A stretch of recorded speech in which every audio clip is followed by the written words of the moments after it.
I'm not going to spend a lot of time introducing each of these people, but everyone here knows that Sam is the author of the bestseller, The End of Faith, Religion, Terror, and the Future of Reasoning, and also A Letter to a Christian Nation.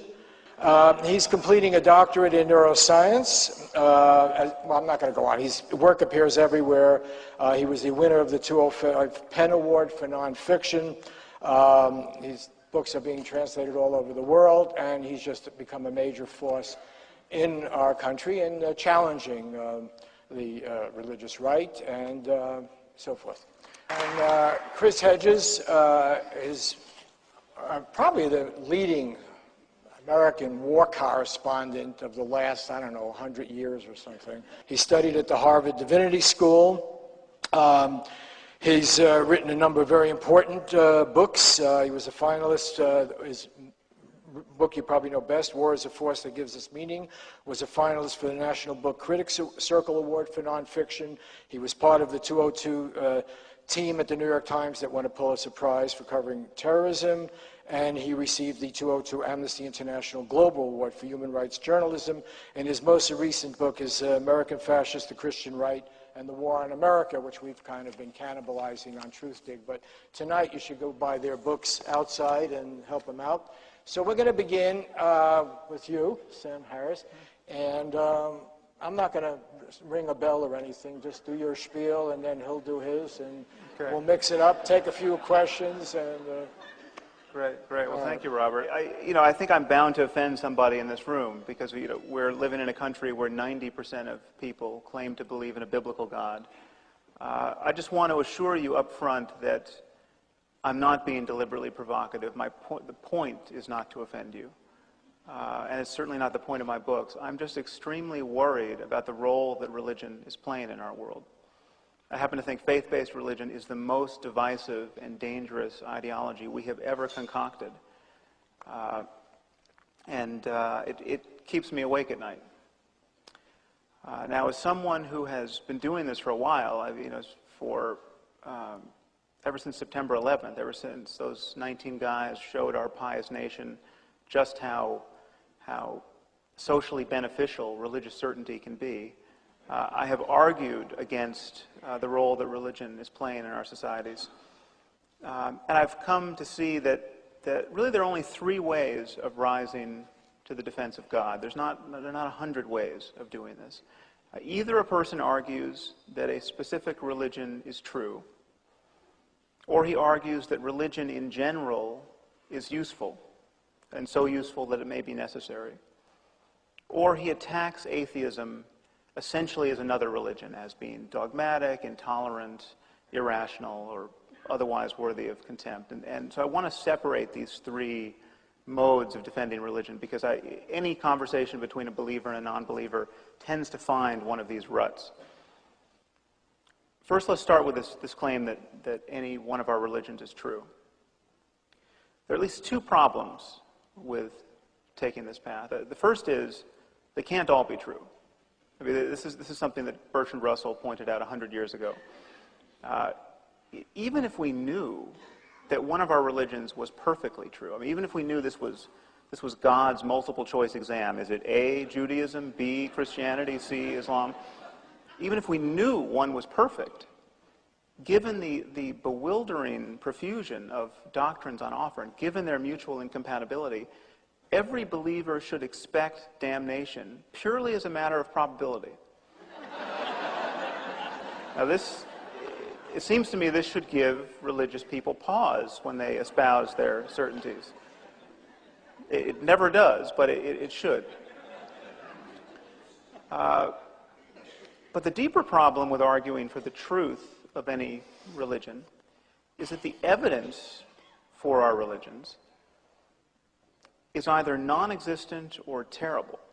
And this subsumes all claims about the existence of a personal God, the divine origin of certain books, the virgin birth of certain people, the veracity of ancient miracles. I mean,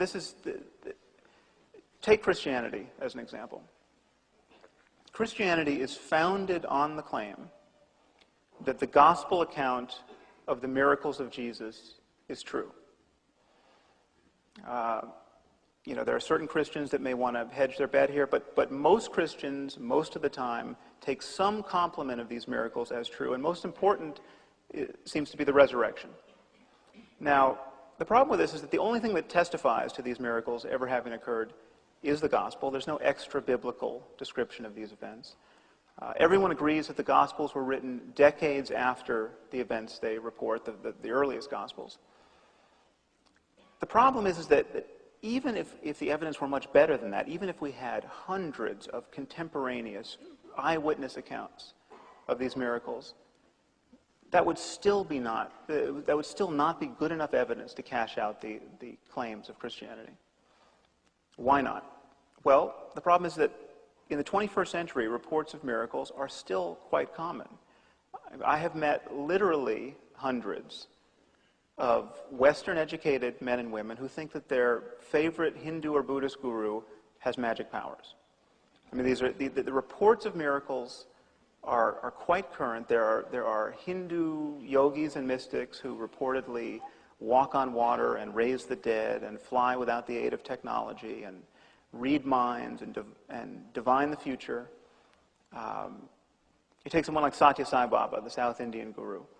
All of these miracles are attributed to him. He even claims to have been born of a virgin, which incidentally is not such a rare claim in the history of religion or in history generally. Genghis Khan was supposedly born of a virgin.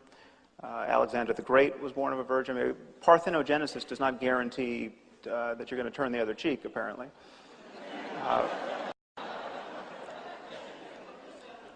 So consider this. Satya Sai Baba has these miracles attributed to him by literally thousands upon thousands of living eyewitnesses. He is not the David Koresh of Hinduism. His devotees threw a birthday party for him a few years ago, and 1 million people showed up.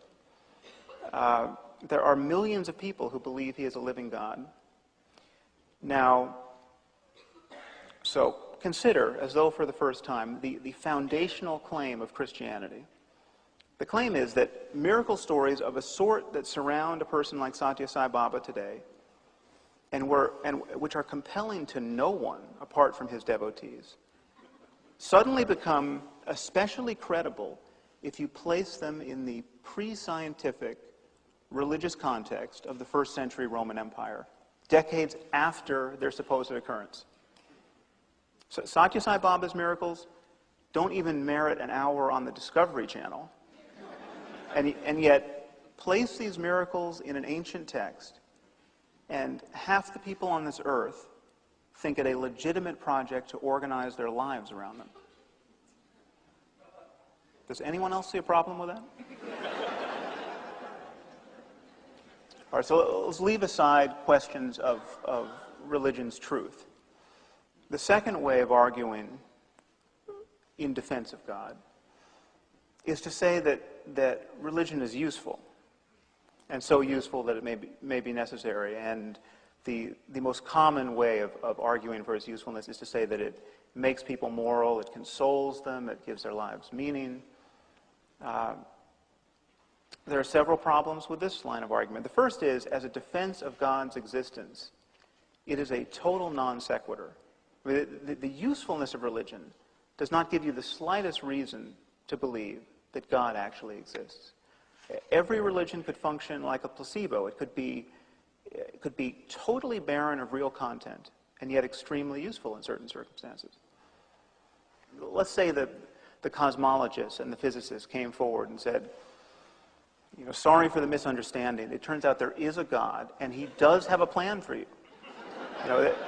Let's say that happened. The fact that this idea would be consoling wouldn't provide an additional reason to believe it. I mean, if we have conquered any ground at all in the career of our rationality, it's on this distinction that there is a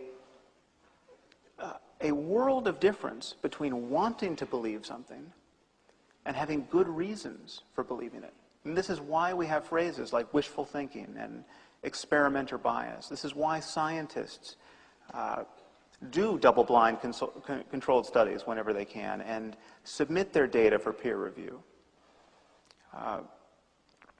So that's the crucial piece. When you hear someone arguing for the link between morality and religion, or the fact that it gives people meaning in their lives, this is an argument about the usefulness, and this is not an argument for the plausibility of any specific religious doctrine.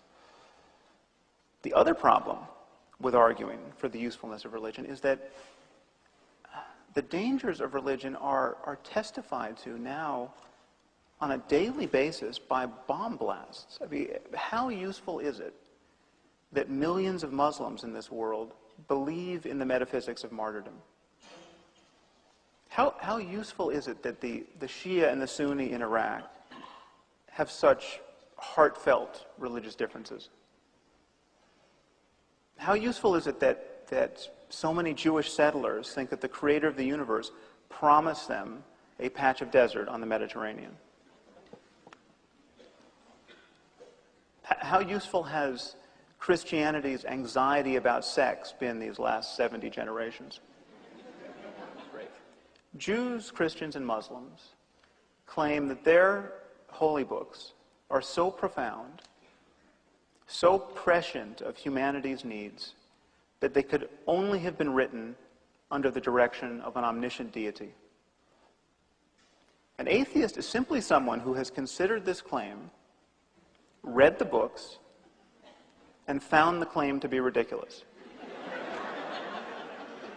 There is nothing that needs to be presupposed on insufficient evidence in order to reject the biblical God. I mean, what dogma have we all embraced to not take Zeus and Poseidon and Apollo into account on a daily basis? What dogma have we used to reject all of the thousands of dead gods who now lie buried in that mass grave we call mythology? Would it be dogmatic to doubt that the Iliad or the Odyssey was written by the creator of the universe? This is not dogmatism. As Carl Sagan said, extraordinary claims require extraordinary evidence. That is all you need for atheism. If ever there were an antidote to dogmatism, that's it.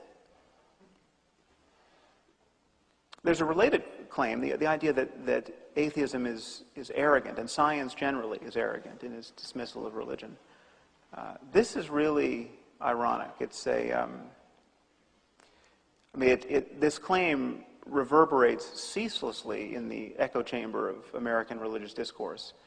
But it is a profound irony to see religious people praising themselves for their humility while essentially making claims about cosmology and physics and astronomy and geology and biology and paleontology and just dozens of specific sciences that no scientist could make. I mean, every religious person who takes the Genesis account of creation, say, seriously, 53% of Americans seemingly take it literally, but just even dignifying it as informative. Any person who's doing this is essentially saying to somebody like Stephen Hawking, Stephen, you're a smart guy. I see you got a lot of equations over there, but you essentially don't know enough about cosmology, because here, God did this in 6 days, and then he rested on the seventh, and I don't really, it could be a metaphor, but I don't see you really grappling with the nuances here, and they're essentially saying to someone like Richard Dawkins or Robert Trivers or any evolutionary biologist, they're saying, you're saying all this stuff about DNA and the fossil record and radiocarbon dating, but it says here that man was made in a separate act of creation, and that really we should ponder over that. And this would be amusing, this kind of covert arrogance, if it were not having such a disastrous effect, if it were not impeding the teaching of science in this country. 30% of biology teachers don't even mention evolution because it is such a hassle to deal with the religious lunacy of their students and their parents. I mean, this really is impeding medical research. It really is eroding the prestige of the United States in the eyes of the rest of the world. You saw this recent Republican debate. You know, when asked, you know, how many of you reject evolution? 3 arms go up. I mean, this is flabbergasting. These people are seeking the highest office, not only the highest office in the land, they're seeking more power and responsibility than any person has had in human history.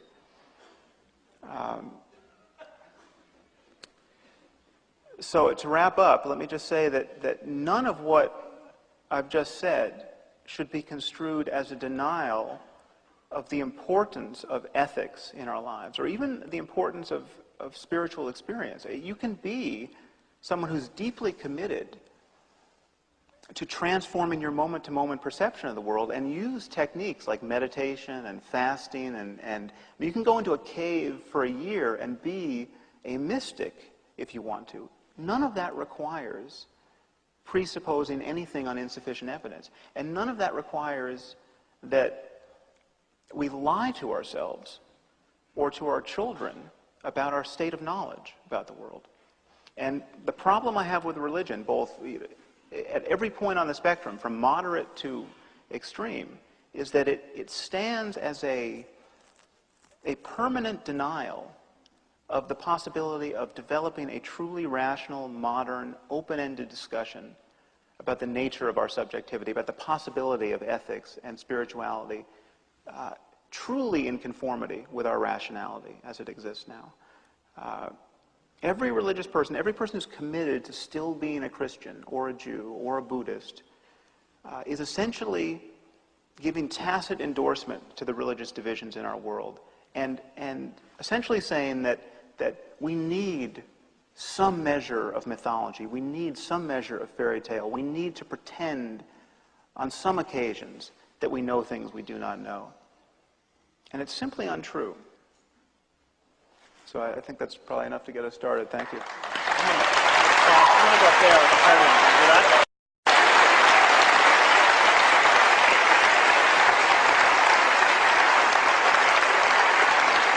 Before I begin my critique of Sam and his book, I want to say that we do share one,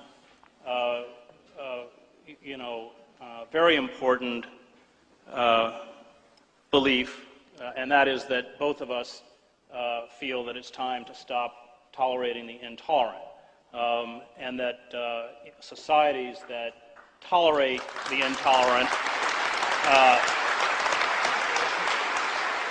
that eventually both the tolerant disappear and tolerance along with them. And so I do laud Sam for his courage. And as you heard that Bob said, I just wrote a book on the Christian right called American Fascists, the Christian Right and the War in America. So on that, I laud Sam for standing up. But I come from a religious background. I guess in some vague way I still consider myself religious. And I think Sam, in my mind, has conflated faith, which I hold of some importance, with tribalism. I think his book is an attack not so much on faith, but on a system of being and believing that is dangerous and is compatible with the open society. But what he attacks is superstition, a belief in magic, the childish notion of an anthropomorphic God that is characteristic of the tribe, of the closed society. And he calls this religion, and I do not. I think what Sam, in my mind, fails to grasp is not simply the meaning of faith, something that I'll address a little later on, but the supreme importance of the monotheistic traditions in creating the concept of the individual. This individualism, the belief that we can exist as distinct beings from the tribe or the crowd, and that we are called on as individuals to make moral decisions that at times defy the clamor of the tribe or the nation, is a gift of the Abrahamic faiths. This sense of individual responsibility is coupled with the constant injunctions in Islam, Judaism, and Christianity for a deep altruism, and this laid the foundations for the open society. This individualism is the central doctrine and most important contribution of monotheism. We are enjoined, after all, to love our neighbor, not our tribe. This empowerment of individual conscience is the starting point of the great ethical systems of our civilization. The prophets, and here I would include Jesus, helped institutionalize dissent and criticism. They initiated the separation of powers. They reminded us that culture and society was not the sole prerogative of the powerful, that freedom, and indeed the religious life, required us to often oppose and defy those in authority. God, as Sam points out, is a human concept. God is the name we give to our belief that life has meaning, one that transcends the world's chaos, randomness, and cruelty. To me, to argue about whether God exists or does not exist is futile. The question is not whether God exists. The question is whether we concern ourselves with or are utterly indifferent to the sanctity and ultimate transcendence of human existence. God is that mysterious force, and you can give it many names, as many religions do, which works upon us and through us to seek and achieve truth, beauty, and goodness. And God is perhaps best understood, to steal a line from Tillich, as our ultimate concern, that in which we should place our highest hopes, confidence, and trust. In Exodus, God says by way of identification, I am that I am. And this is probably more accurately translated, I will be what I will be. I think God is better understood as a verb rather than a noun. God is not an asserted existence, but a process accomplishing itself, and God is inescapable. It is the life force that sustains, transforms, and defines all existence. The name of God is laden, thanks to our religious institutions and the numerous tyrants, charlatans, and demagogues these institutions have produced, with so much baggage and imagery that it's hard for us to see the intent behind the concept. The problem is not religion, but religious orthodoxy. Most moral thinkers, from Socrates to Christ to Francis of Assisi, eschewed the written word because they knew, I suspect, that once things were written down, they became, in the wrong hands, codified, and used not to promote morality, but conformity, subservience, and repression. Writing freezes speech. George Steiner calls this the decay into writing. The moment the writers of the gospel set down the words of Jesus, they began to kill it, to kill the message. There is no room for prophets within religious institutions, indeed within any institutions. For as Tillich knew, all human institutions, including the church, are inherently demonic. Tribal societies persecute and silence prophets. Open societies tolerate them at their fringes. And our prophets today come not usually from the church, but from our artists, poets, writers, those who follow their inner authority. Samuel Beckett's voice is one of modernity's most authentically religious. Beckett, like the author of Ecclesiastes, was a realist. He saw the pathetic, empty monuments we spend a lifetime building to ourselves. He knew, as we read in Ecclesiastes, that nothing is certain or permanent, real or unreal, and that the secret of wisdom is detachment without withdrawal, that since death awaits us all is vanity, that we must give up on the childish notion that one is rewarded for virtue or wisdom. Those who deform faith into creeds, who use it as a litmus test for institutional fidelity, root religion in a profane rather than a sacred context. They seek, like all who worship idols, to give the world a unity and coherence it does not possess. They ossify the message, and once ossified, it can never reach an existential level, never rise to ethical freedom, to faith. The more vast the gap between professed faith and acts of faith, the more vast our delusions about our own grandeur and importance, the more intolerant, aggressive, and dangerous we become. Faith is not in conflict with reason. Faith does not conflict with scientific truth unless faith claims to express a scientific truth. Faith can neither be affirmed nor denied by scientific, historical, or philosophical truth. And here I think Sam confuses the irrational, which he sees as part of faith, with the non-rational. There is a reality that is not a product of rational deduction. It is not accounted for by strict rational discourse. There is a spiritual dimension to human existence and the universe, but this is not irrational. It is non-rational.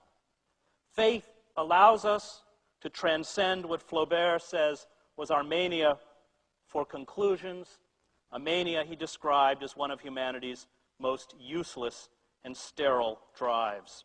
We are at war with Islam, Sam writes in The End of Faith. It may not serve our immediate foreign policy objectives for our political leaders to openly acknowledge this fact, but it is unambiguously so. It is not merely that we are at war with an otherwise peaceful religion that has been hijacked by extremists. We are at war with precisely the vision of life that is prescribed to all Muslims in the Qur'an and further elaborated in the literature of the Hadith, which recounts the sayings and teachings of the Prophet. Sam assures us that the Qur'an mandates such hatred, that the problem is with Islam itself. He writes that Islam, more than any other religion human beings have devised, has all the makings of a thoroughgoing cult of death. Now, after studying 600 hours of Arabic, spending 7 years of my life in the Middle East, most of them as the Middle East bureau chief for the New York Times, I do not claim to be a scholar on Islam.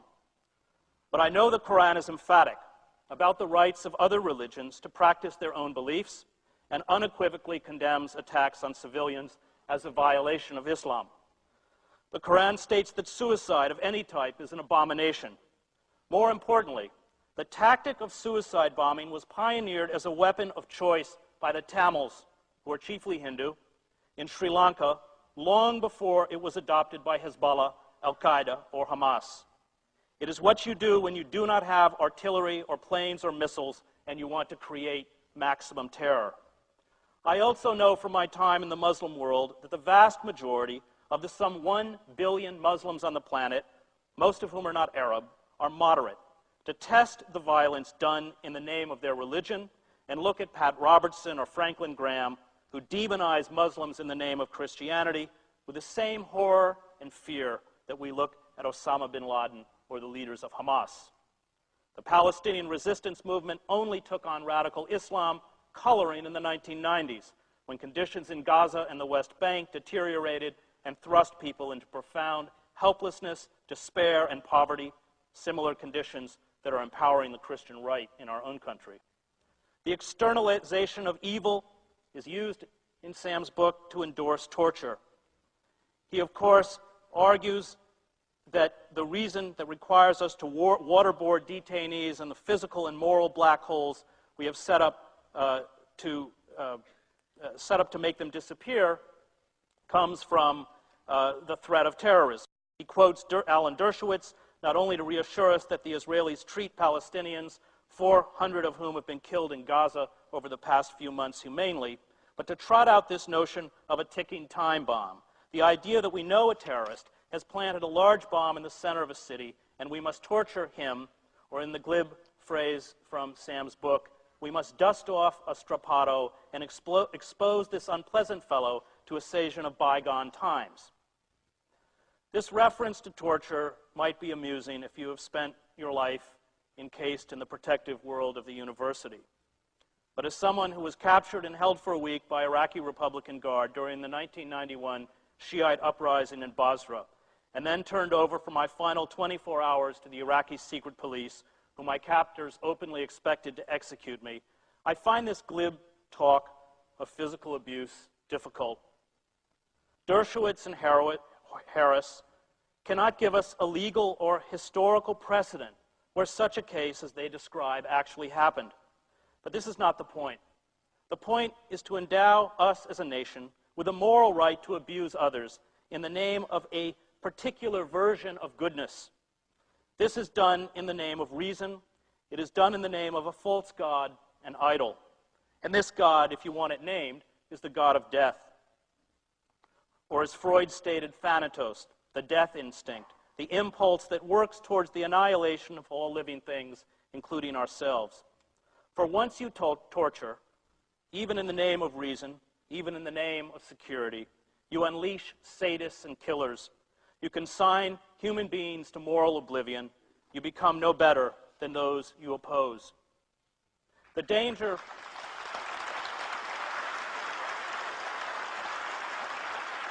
The point of religion, authentic religion, is not that in the end it is about us. It is about the other, about the stranger lying beaten and robbed on the side of the road, about the poor, the outcasts, the marginalized, the sick, the destitute, about those who are being abused and beaten in cells in Guantanamo and a host of other secret locations, about what we as a society do to gays and lesbians, what we do to the 47 million Americans without health insurance, the illegal immigrants who live among us without rights or protection. Their suffering is as invisible as the suffering of the mentally ill we have relegated to heating grates or prison cells. It is about them. We have forgotten who we were meant to be, who we were created to be, because we have forgotten that we find God not in ourselves, finally, but in our care for our neighbor, in the stranger, including those outside the nation and the faith. The religious life is not designed to make you happy or safe or content. It is not designed to make you whole or complete, to free you from anxieties and fear.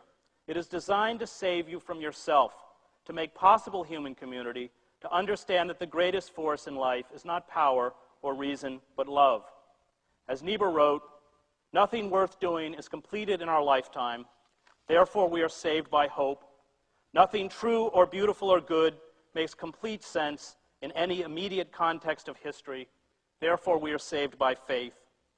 Nothing we do, however virtuous, can be accomplished alone. Therefore we are saved by love. No virtuous act is quite as virtuous from the standpoint of our friend or foe as from our own. Therefore we are saved by the final form of love, which is forgiveness." Thank you. I think you guys stated it. I just want to ask a couple of questions, and because we're going to run out of time.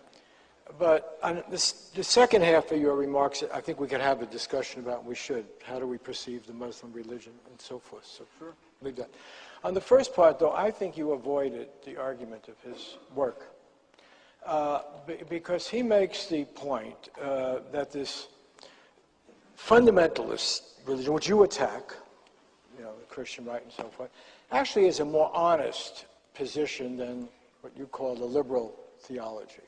At least they believe in revealed truths. They make a claim that there is a God that they invoke, that there are documents that you can refer to. And the religion that you refer to here is one that an atheist can accept quite readily. It's a God of great mystery, interest. I'm not putting it down, but I was probably the only one in this room who actually met and interviewed Bertrand Russell. I know some of you regard.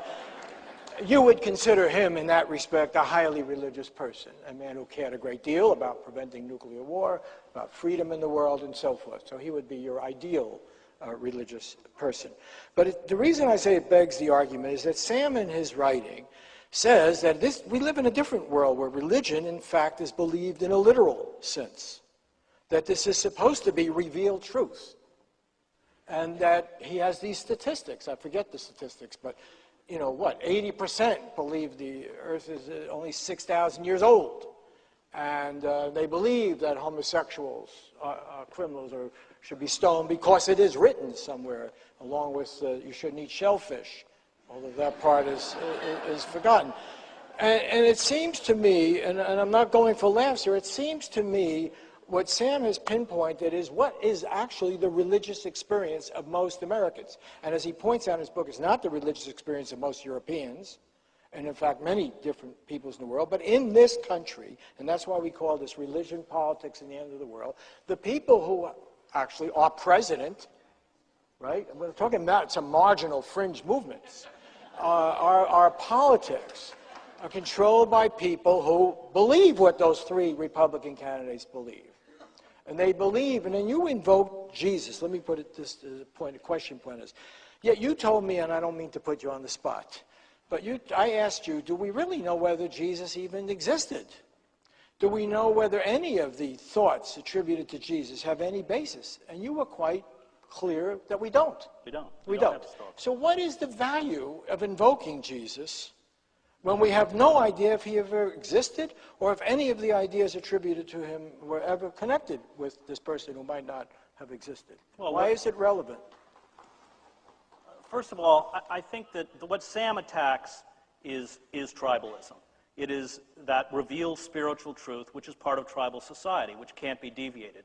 Religion often lends itself to tribal society, but anything within a closed society or a tribal society is colored by that belief, whether it's the system of government, the patriarchal nature of the family. I mean, and when we look at the radical Christian right in this movement, I, in fact, think it has no religious legitimacy at all. I look at it as a mass movement, and probably the most dangerous mass movement in American history.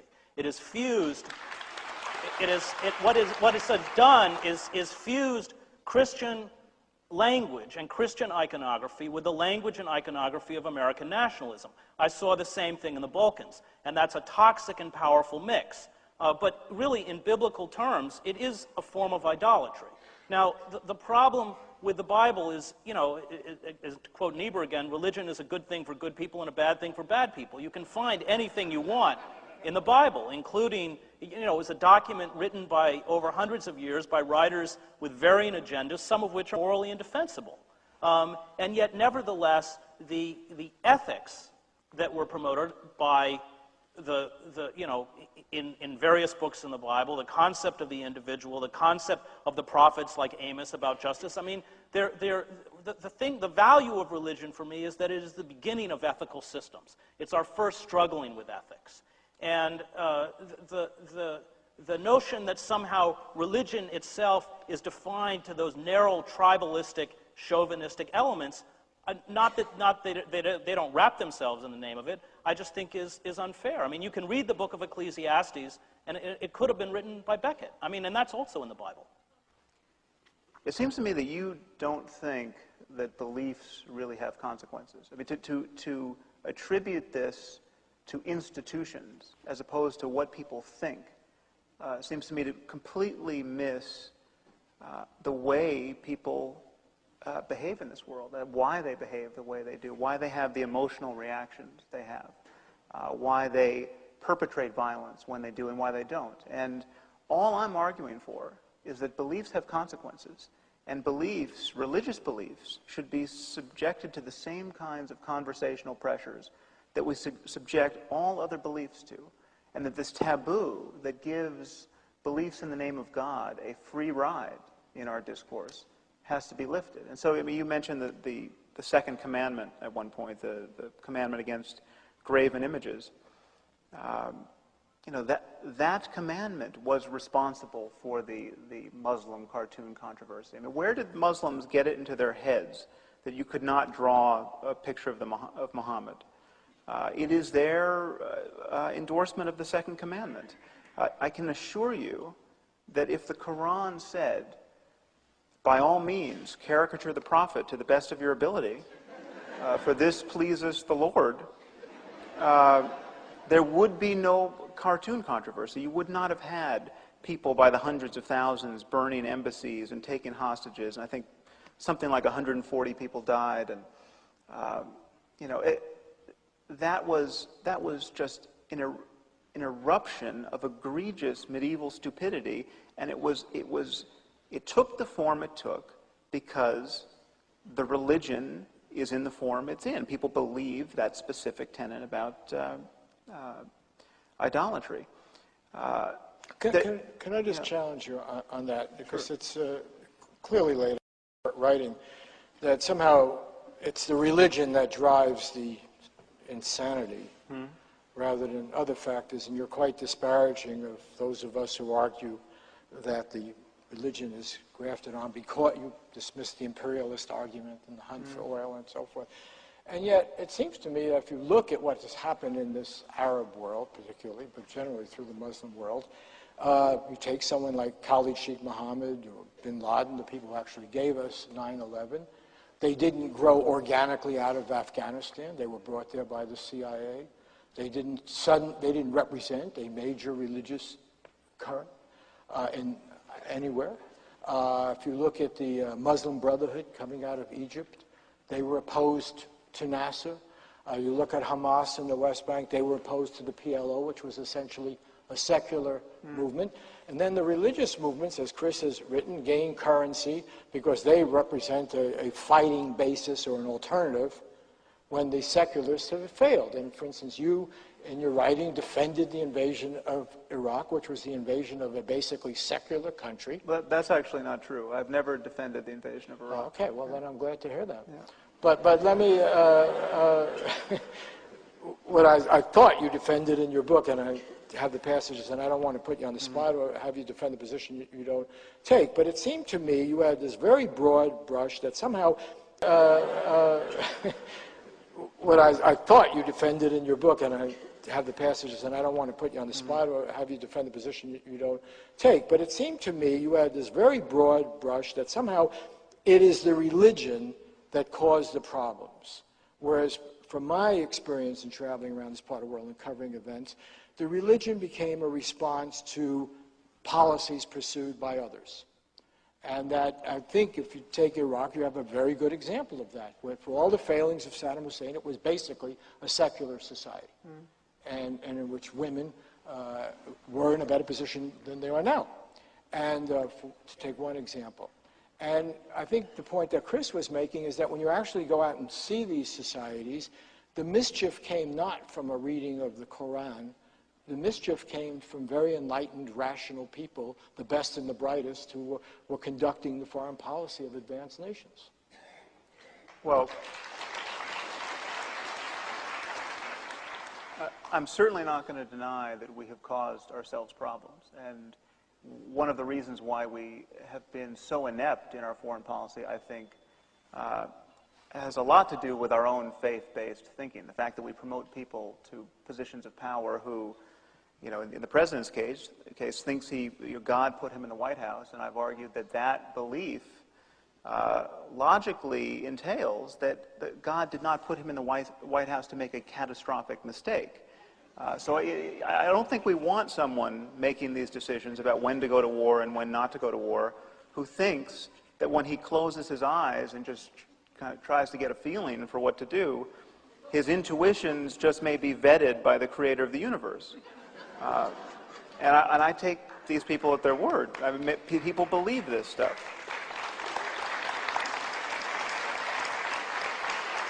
So, okay, but isn't it quite possible that this is just grafted on? You know, the Elmer Gantry phenomenon. I mean, that maybe Falwell and Pat Robertson don't really believe any of this stuff. That they use it to hype their own cause. It is true that it's possible. Okay, first of all, I think there's a few variables we have to get on the table here. It is certainly possible, and I think this is true, that there is a distance between what people profess they believe and what they actually believe, and what they will say on a questionnaire, and then what is really operative at the level of their behavior. Now, what this distance is, that's something that's difficult to determine in any case. So when you have something like 38% of British Muslims now claim to believe that anyone who leaves the faith, anyone who commits the crime of apostasy, should be put to death. This is 38% of British Muslims. We're not talking about Pakistan or Afghanistan. That's quite an alarming finding. Now, what percentage of them would actually be willing to kill someone who leaves the faith? I don't know. I mean, there's a distance between what you think and what you're actually going to do. But the idea that somehow it is a tiny minority of people who profess these things, who actually believe them, there's no evidence for that. I mean, there is apparently an inexhaustible supply of suicide bombers. People like Chris seem to imagine that the cause of this is not their belief in martyrdom. It's not the idea that you're going to get everything you want after you die, and there's nothing better than death in defense of Islam, which is what I argue. They seem to believe that it is poverty and economic desperation and lack of education.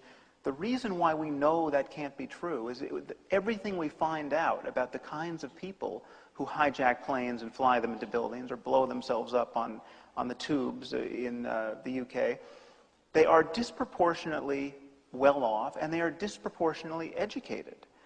This goes from the top, from people like Osama bin Laden and Khalid Sheikh Mohammed, who don't blow themselves up and maybe cynically manipulating people who really believe these things. But it goes all the way down through the 19 hijackers, all of whom were college educated. Many of them had PhDs. It goes to the leaders of Hamas and Hezbollah, and it goes down to the foot soldiers who blow themselves up. Your likelihood of dying if you were affiliated with Hezbollah, dying through suicide bombing, goes up if you're better educated. I mean, and support for suicide bombing goes up in conjunction with literacy. This is not a movement of the poorest of the poor and the least educated. And the idea that it would be nice if it were. I mean, then the remedy is just spread the money around and teach people about all we've come to know in the last 2,000 years. But our situation is quite a bit more sinister than that. It is possible to be someone with the technical expertise, someone who can build a nuclear bomb, and to still think you're going to get 72 virgins in paradise. That's what we should be worried about, that these beliefs really are operative, and the idea that no one believes them while everyone professes them, I think is an act of faith none of us should be willing to adopt.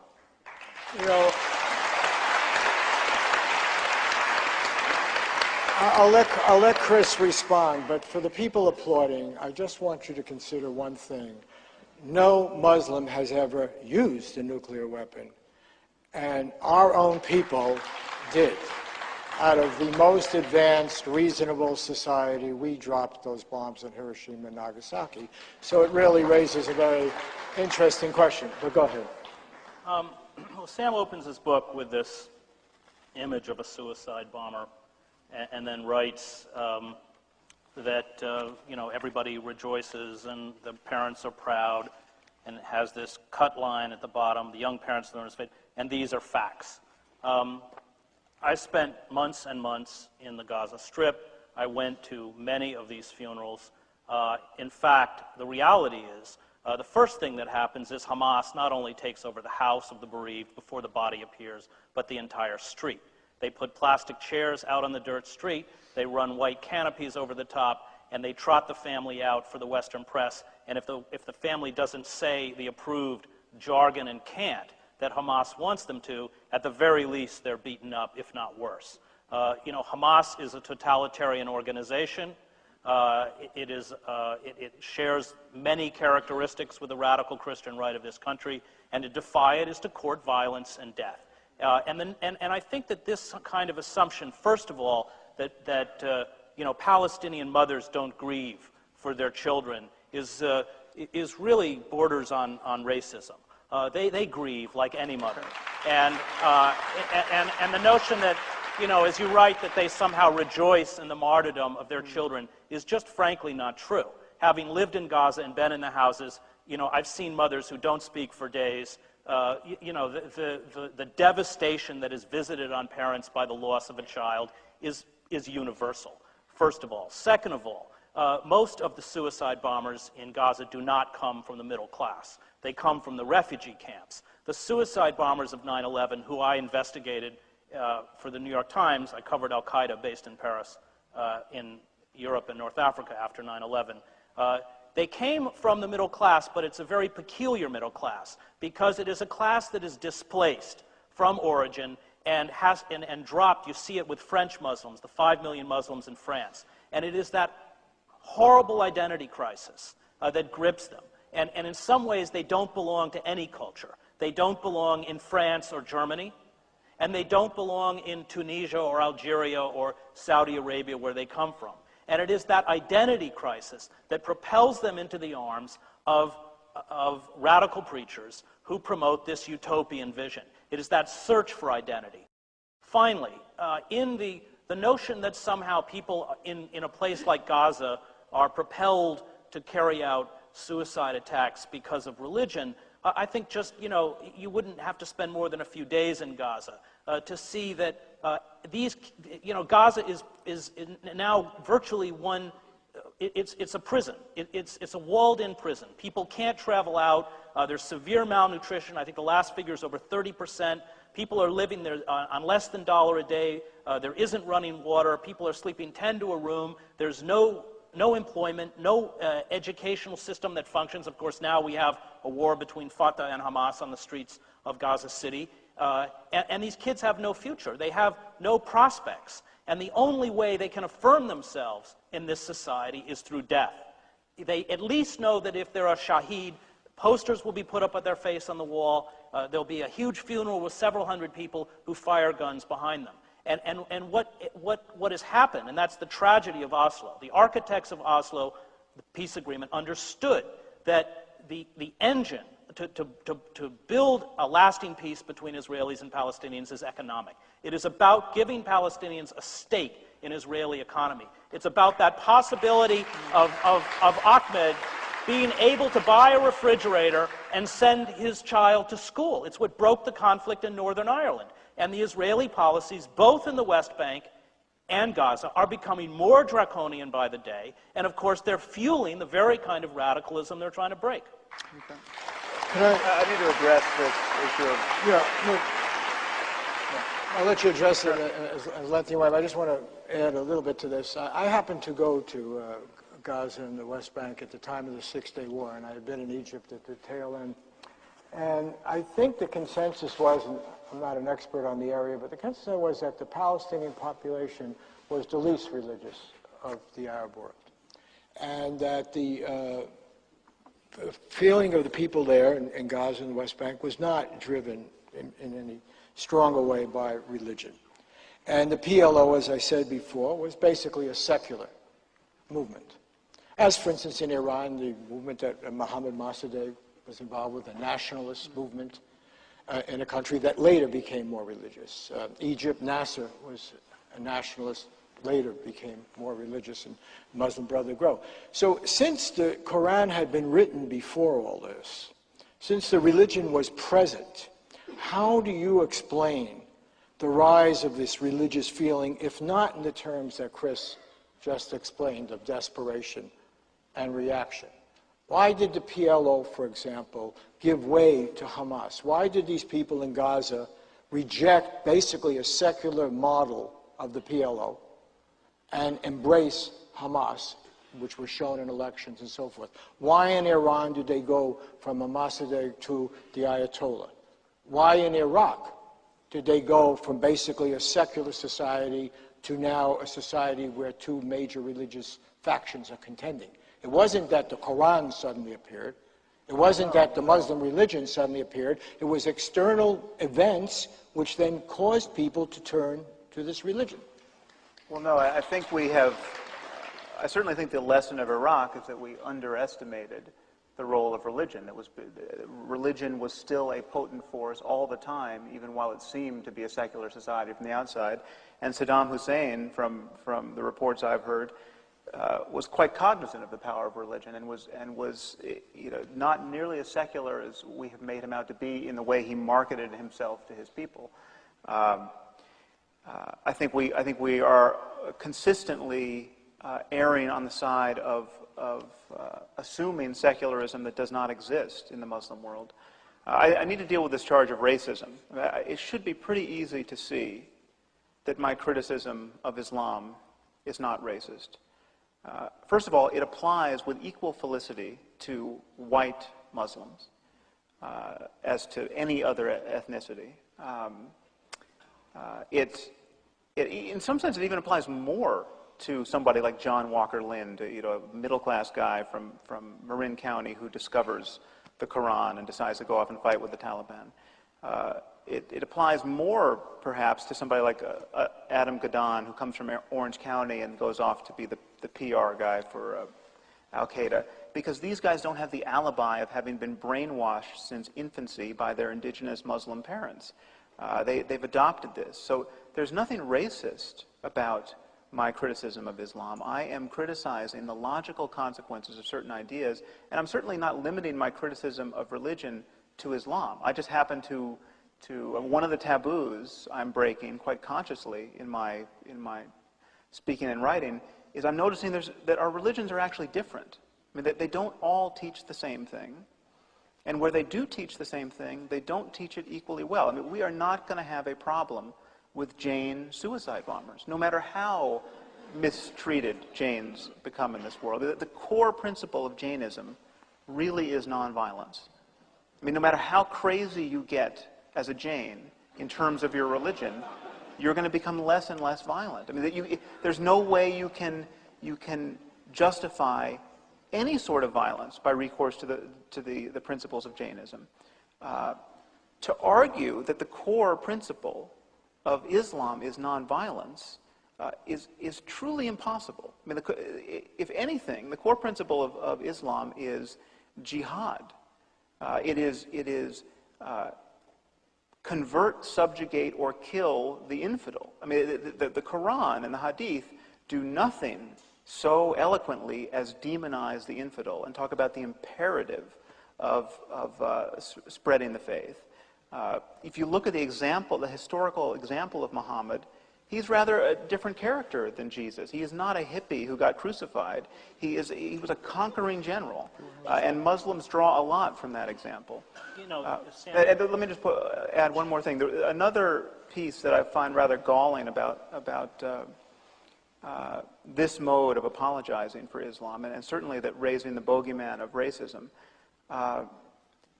One of my primary concerns, that whenever I criticize Islam, one of the first things I say is that nobody is suffering under Islam more than Muslims. I mean, and certainly nobody is suffering more than Muslim women. And so to obfuscate, to call it racist, to criticize this faith, which has I mean, the record of religion in general in terms of the treatment of women is horrifying. I mean, the great geniuses of the Abrahamic tradition thought about the riddle of womanhood, and they gave us this cult of virginity, the forced marriages, bride burning, honor killing. I mean, it is the fact that somebody like Ayaan Hirsi Ali, a Somali woman who became a Dutch parliamentarian and now is arguably one of the most hunted people on this planet because of her criticism of Islam, the idea that she has to deal with a multiculturalist criticism of her insensitivity to Islam, and this is a woman who has been, circumcised is a euphemism for it, hunted, had her collaborator butchered in the street in Amsterdam, and now she is a recipient of the same kind of criticism. It is obscurantism. Our religions are different. well, if I had a Hebrew Bible here, I could read you passages that are just as distasteful. I quote them in my book. Right. So the notion that somehow, because those passages, there are hateful passages in the Qur'an, which they are, is used as a tool to demonize Islam, holds no more validity than demonizing Judaism. I mean, those passages are in both books. And I think that the difference is, and this is, I'm just going to read a couple sentences from your book, where you talk about how to deal with the Islamic world. It's not a matter merely of condemning their religion. You write, it seems all but certain that some form of benign dictatorship will generally be necessary to bridge the gap. But benignity is the key, and if it cannot emerge from within a state, it must be imposed from without. The means of such imposition are necessarily crude. They amount to economic isolation, military intervention, whether open or covert, or some combination of both.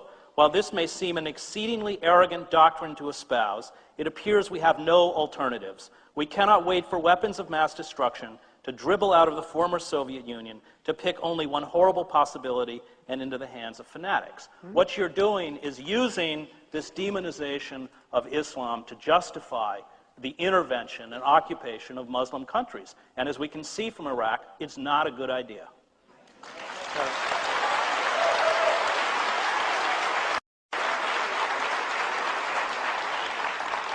Well, first of all, your point about the Hebrew Bible, I think, speaks to my side of the argument. First of all, I don't shy away from quoting the Hebrew Bible to the exasperation of Christians and Jews when I criticize faith. I think books like Leviticus and Deuteronomy are the most terrible books. I mean, the killing never stops in these texts. The difference But you don't think that Jewish mothers are educating their children in that they are tradition? not. They are, and you have, if I well, dare say, they if are I not dare with, say, if I dare say, we have some Jewish fanatics. One killed Rabin, remember? So Well, one walked into a mosque in Hebron and shot 39 so some people are doing it, kneeling in but prayer. I think just to join the argument, and I'll give you all the time you want on this, the argument that Hedges has made, at least that I'm making, I can't speak for Hedges, is that there are all these Muslims out there who are not teaching their kids this interpretation of the Qur'an any more than most Jewish mothers are, okay? I mean, I've traveled in Indonesia, I've traveled in a lot of these places. That was not the norm. It was not the norm in Palestine. It was not the norm, evidently, in Iraq before we invaded, okay, as far as we can see. It was not the norm, you know. In fact, I don't think we've still had one Iraqi suicide bomber go somewhere else outside of Iraq to blow up anything. These people actually came from Saudi Arabia, remember, which was one of the places we liked. So it seems to, I think that, no, I don't want to beg the question here, which is the Quran has existed, okay? And this primitive interpretation, as there is obviously Christianity, as there is obviously in Judaism. The question is, why does it get triggered at certain moments? well, I think it has been triggered continuously. And the difference, I might point out, is the spread of destructive technology. I mean, this is why we have to be so worried about these apocalyptic visions of life that essentially tell people that death is an illusion, and in fact, you get everything you want after you die, and that human history is going to end in some kind of glorious conflagration where the good people, if you're a Christian, are going to be brought up into the sky and allowed to witness this rather sacred end to human history. This is believed by people on all sides, Christian, Muslim, and Jewish, some subset of each. And when you marry that to our technological capacity, which is not going away, I mean, we're not going to uninvent the knowledge about how to make weapons of mass destruction, it becomes an increasingly dangerous situation. I'm not soft-pedaling the role of Judaism and Christianity and other religions in this, and I'm not soft-pedaling the role of tribalism generally. Yes, we have to outgrow tribalism. We have to outgrow racism and nationalism. But these are all ideas. And what I find troubling here is the dismissal of the power of ideas. I mean, just imagine what's wrong with this argument. Okay, imagine going to Nazi Germany in the 30s and saying, you know, Sam, your criticism of Nazism is really misplaced. It's not. The problem is not Nazism. It's extremist Nazism. You know, most Nazis are good people. Most Nazis don't spend a lot of time thinking about the purity of German blood. They're not. I mean, they're just. You know, they're these nice grandmothers who love to see their grandchildren in those youth camps with their shirts off, and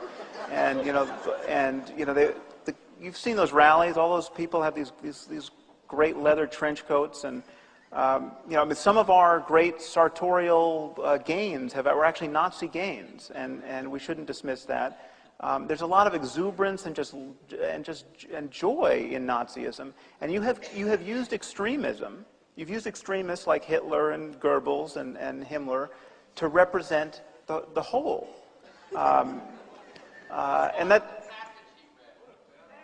Okay, well, it's not. Nazism is a political ideology. Okay, but we can talk about the principles around which people have rallied. And what they say to one another about how they define themselves as different from other human beings. And religion gives immense motivation to this. And it is the only kind of tribalism in which people posit a transcendental difference between themselves and other people, where in-group and out-group becomes of consequence not only for this life, but for eternity. And to minimize the role that that's playing. I mean, I am not imagining the link between Islam and violence, to take Islam as one example, because the people who are perpetrating this violence are telling us ad nauseum why they are doing this. I mean, this kind of analysis is like going into a church on Sundays and seeing people lined up to receive the Eucharist and asking them why they're doing this, and they tell you about the transubstantiation and their love for Jesus. And to discount all of that, we can't trust what they're saying. Actually, this is just cracker-eating behavior, and it as witnessed by the fact that it happens in other contexts. I mean, people eat crackers in other contexts, and there's a general love of crackers. And so you can't say that Sam, people are being motivated by their religion. Sam, well, this may be good fun. You have to explain why this religion takes hold at certain moments and does not at others. The fact is, if the power... I reject that analysis. No, but if the power is in the religion, and you say it's there in the Hebraic religion, only it's not operating now because Jewish mothers are not doing that. And we know in large parts of the Muslim world it's not operating. They don't read the Qur'an that way. They don't follow the religion that way, including large parts of the Arab world through much of the history. And then you have the example of Ireland, which was mentioned before, where you have Protestants and Catholics reading what should be the same text and killing each other for well over a century.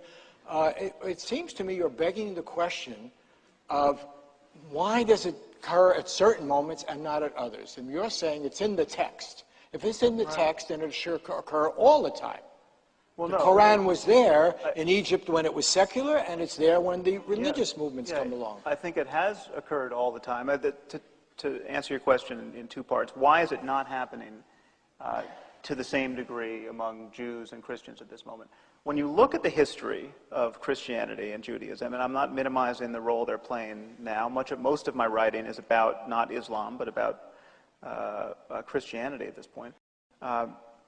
Christianity and Judaism have suffered a harrowing collision with modernity over the last 200 years. I mean, they have just had their religions mastered by science and secular politics and common sense to a degree that has not occurred in the Muslim world. The Muslim world has not had a reformation, and it has not had a renaissance. The Muslim world is amazingly isolated from the currents of criticism that have beaten back the fascistic and insane practice of religion that endured for centuries under Christendom. I mean, we were burning witches alive and heretics for 500 years in Europe. We're not doing that anymore, courtesy of scientific understanding of medicine, for one thing. I mean, we don't believe now that people are dying because their neighbor cast a spell on them. That's a good thing. That was hard fought, that battle. You're talking about practices in a pre-modern society, and you know, when people don't understand the cosmos and they don't understand human bodies, irregardless of religion, and you can read, you know, what anthropologists write from New Guinea or anywhere else when they deal with a pre-modern society, that's how they react. But to somehow blanket, you know, 1 billion people as pre-modern. I lived in Cairo. It's one of the most artistically and intellectually vibrant cities I've ever been in. Let me just make it very clear. I'm not doing that. I'm not saying that all 1.4 billion Muslims are Al-Qaeda. Okay, I'm not saying that. And there's no doubt that some significant percentage of Muslims don't take their religion all that seriously. That is a good thing. I mean, so that they're moderate. They're moderate because they're not forcing their kids into madrasas and seeing everything through the prism of theology. Sam, but the point is, so are we just disagreeing about sheer numbers, or are you denying that any subset of the Muslim world really believes what they say? I'm saying that what you describe is how a pre-modern group or society exists anywhere on the planet, not just Muslims. That's how pre-modern societies work. That's how tribal societies work. They're superstitious. Honor killings, by the way, having lived in the Middle East for 7 years, are not that common. But let me talk a little bit about the mood of the Muslim world. I was in the Arab world after 9/11, covering Al-Qaeda, and there was absolute revulsion and shock and empathy for us for what happened. The chief Sunni Islamic leader Sheikh Tantawi and Al-Azhar in Cairo condemned the attacks of 9/11 as a crime against humanity, and then went on to denounce Osama bin Laden as a fraud, somebody who had no theological training and no right to issue fatwas or religious edicts. The tragedy is not the fault of the Muslim world. What happened is that we fail to understand that the only way to fight terrorism is to isolate terrorists within their own society, not to begin dropping iron fragmentation bombs all over the Middle East. And what we did as a society was become tribal. We drank that dark elixir of American nationalism, which is not only a form of self-exaltation, but a form of racism. And anybody who didn't support us, including the French, including people who share our values and are our allies. Remember all the jokes about French culture and French identity? You know, let's remember the French were right. There were no weapons of mass destruction. He wasn't tied to Al-Qaeda.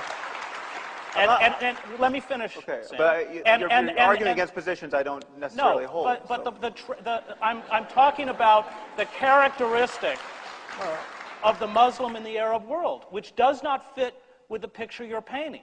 And if we had had the courage to be vulnerable, if we had realized that this was a war of shadows, an intelligence war, we would have a huge percentage of the Muslim world on our side. And I can tell you that because I was on the streets of Tunisia, Cairo, Beirut. I was there. Right. Well, so let me just finish. I'll give you a chance. You talk about, you know, you dismiss this notion that somehow despair is unimportant, that these people react like barbarians because of the Qur'an. You know, if you go back and read the great philosophers on totalitarianism, on Nazi Germany, Hannah Arendt, Karl Popper, Fritz Stern, The Politics of Cultural Despair, they all write that what propelled the fascists forward, that what propels all totalitarian movements, and I include fundamentalists, Jewish fundamentalists, Christian fundamentalists, Islamic fundamentalists, Hindu fundamentalists. Karen Armstrong has done great work on this. What propels them forward is despair, personal and economic despair. And you see it within the United States, with the Weimarization of the American working class, the rise of an American oligarchy, the huge disparities that are creating. You can't maintain a democracy in an oligarchic state. And what's at fault in the Arab world is not Islam, but scummy little dictatorships like the one run in Saudi Arabia or Hosni Mubarak's in Egypt. It's the political system that keeps most people crushed under their heel. Egypt is a deeply repressive state, which we give $3 billion a year to. And let's also finally not forget that every time Israel sends those F-16 jets and Apache helicopters to strike refugee camps in Gaza, the fragments of those bombs have Dayton, Ohio, and other cities on them. And we are complicitous very much in the suppression and abuse and killing of innocent Muslims. Okay, well, let me deal with your taking the measure of the Muslim world. Happily, we do not assess public opinion by having New York Times journalists go out and live in the Muslim world and make friends and get a vibe. I mean, this is not a single well-run opinion poll would be worth 1,000 years of you wandering around the Middle East. Well, I mean, come on. No. Okay, how many? That's not meant to be hyperbolic. Wrong. Well, let me tell you. How many? You can't possibly believe that about polls, Mike. Well, all we've got are conversations. All we've got are conversations. He's lived there for 15 years, for God's sake. How many people did you ask? How many people did you ask? I've done it for 2 hours. How long, you know? Go on. How many people did you ask whether they supported suicide bombing? You know, you could have lived there a long time and asked that question a lot and still not have done anything like the job that Pew did when they went into 9 countries and got a random sample, insofar as that was possible, of Muslims and asked 38,000 people that question. Okay, the responses were appalling. And the responses were appalling in countries that were the most cosmopolitan and the least benighted by pre-modern standards. I mean, this is, and there has been poll after poll after poll. None of them support this sanguine idea of Muslim public opinion. I actually studied the Pew poll carefully, and what it said was that in the face of an occupation, where the occupier is hurting your country and your people, that this is a legitimate attack because you don't have alternatives. That's what the Pew poll said. It's in my book if you want to see the question. And the question was, do you support suicide bombing against non-combatants in defense of Islam? Okay. It is explicitly a religious formulation of it. And it's suicide bombing, which, as Chris points out, there is a single line in the Qur'an which seems to suggest suicide is a bad idea. It's suicide bombing against non-combatants. And the support is astonishing. And the support is not... it's interesting to consider what level of support we would find consoling. You know, 2%, 5%, 10%. Well, I mean, 10% is still 140 million people in this world. But there were countries where it was 75% and 80%. And Turkey, the great Muslim success story, was down around 20%. So these are not... Can I ask you just a question? I don't want to get people too angry, but I'll kick myself going out of here if I don't ask this question. But we had this war in Vietnam, and according to McNamara, 3.4 million people died. Died. Most of them civilians. Right? Most of them civilians. Is there a fundamental difference between killing 3.4 million people with this carpet bombing and Agent Orange or fragmentation bombs and suicide bombing? Is there a fundamental difference between suicide bombing and destroying Hiroshima and Nagasaki and all of the wood-based cities of Japan in World War II? Is there a fundamental moral difference? Well, I think that I don't want to speak for a moment in defense of Vietnam or even in defense of Hiroshima and things that could be given a plausible rationale for self-preservation. I think we could not fight war the way we fought war in World War II. We could not firebomb Dresden because we have too much information, because this information plays upon our nascent feelings of compassion, and that's a good thing. I think we should have all the information we can get about the horrors of war so as to inoculate us against going casually onto the battlefield. But yes, suicide bombing is, when you think about it, something that really should be impossible. And it is the least rational thing, even worse than suicide bombing, celebrating these suicidal atrocities of your children, which, Chris, I understand the mothers you have met didn't appear to be doing that, but there's no question that some mothers do that, and this has been widely reported. If you really believe, it's a perfectly rational thing to feel. If you really believe that martyrdom is true, if you really believe that your dead child, who was there a moment ago, is now in paradise waiting for you and you will really be reunited, death is an illusion. And there are people who believe this, and there are people who express this belief violently in conflicts that have nothing to do with us. I mean, the war between Iran and Iraq was characterized on the Iranian side by this massive campaign of suicide bombing, where teenagers were just goaded out to clear minefields by their parents. We weren't involved. This is not, the problem is not urban sprawl and NAFTA and the other degradations that Chris suggests lead people to despair. There's no doubt that despair is a variable, but it matters what you believe in your despair. And again, I would take you back to despairing Janes. They're not going to practice suicide bombing because they believe something different. Okay, we have to wind this up because otherwise the overtime costs will bankrupt Truthdig and we won't be able to have another event. But I do want to, I know you guys, you'll be going in the car and you'll think, that thing got all screwed up, Cher was a lousy moderator, et cetera, et cetera. So why don't you go first and then you go second, and just tell us what we didn't get to that we should have, and put the cap on it. I think that what Sam is fundamentally talking about is fundamentalism, especially this radical fundamentalism that we see within the Muslim world, that we see it within Jewish groups, certainly within the settler movement in Israel. We see it with Hindu nationalists.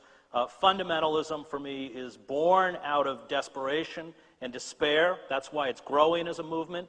I think at its core, it's primarily secular because its objective is the assumption of power at the expense of others.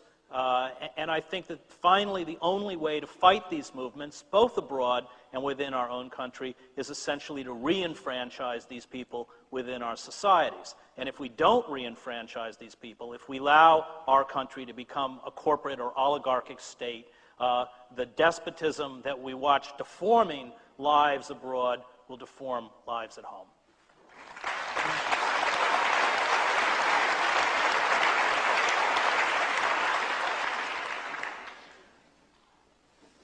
Well, let me give you a sense of what it's like to be me having this conversation. I mean, it seems to me we could have been having this conversation 500 years ago. And life was difficult 500 years ago. There was a lot of despair. There were crops failed and disease spread, and people suffered just instantaneous and catastrophic changes in their fortune. And it was the cause of all of this actually was well understood 500 years ago. It was witchcraft.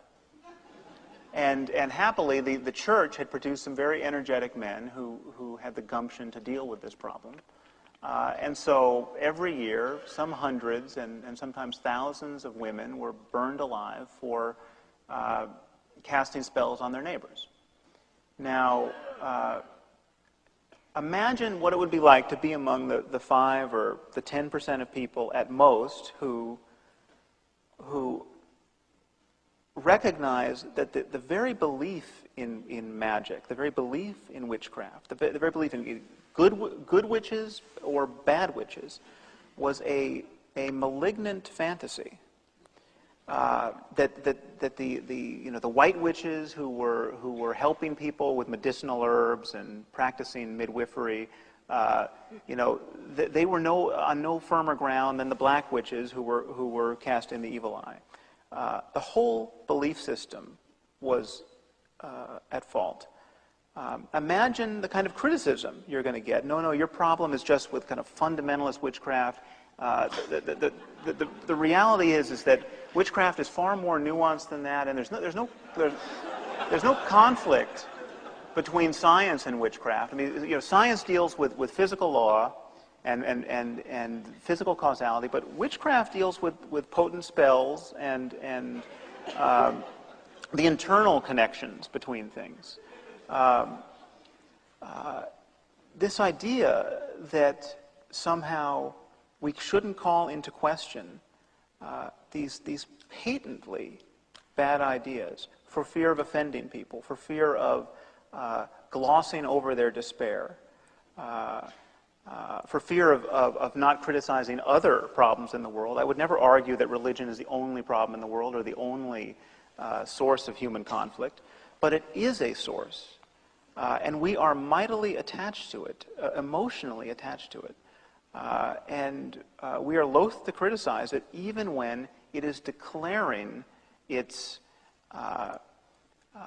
ugliest intentions and its ugliest certainties. The problem with the Bible is however you pick and choose, whether you're a literalist or a selective literalist, the problem is there's just a mountain of divisive nonsense in there, and that's where people get ideas about homosexuality being an abomination, and why our country in the 21st century debates gay marriage as though it were the great moral issue of our time. This is coming from religion, and it seems to me that it's time we had an honest conversation about that. Let me